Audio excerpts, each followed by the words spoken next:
ఈ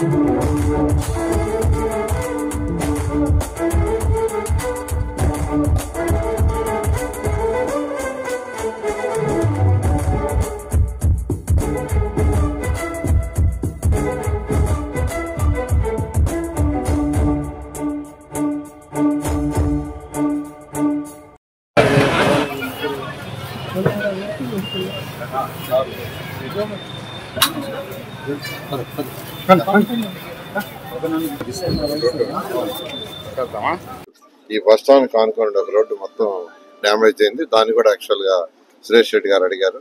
అడిగితే ఇమీడియట్ గా అధికారులకు ఆదేశించాను. దాన్ని ఎస్టిమేషన్ వేసి టెండర్ పిలిచి దాన్ని స్టార్ట్ చేయమని, అది కూడా స్టార్ట్ చేయడం జరుగుతుంది.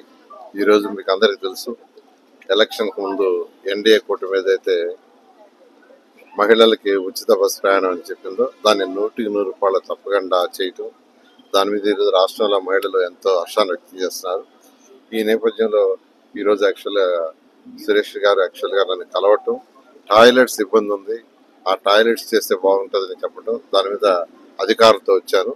అధికారులతో స్టడీ చేస్తే నిజంగా అది ఎప్పుడో కట్టింది, యాక్చువల్గా లాంగ్ బ్యాక్ అది మూలపడిపోయింది. దాన్ని ఇమీడియట్ గా మోడర్నైజ్, ఎందుకంటే స్వచ్ఛాంధ్ర స్వచ్ఛ భారత్ లో గౌరవ ముఖ్యమంత్రి గారు పదే చెప్తున్నారు, పబ్లిక్ టాయిలెట్స్ డెవలప్ చేయండి, పబ్లిక్ ఇబ్బంది లేకుండా చేయండి అని.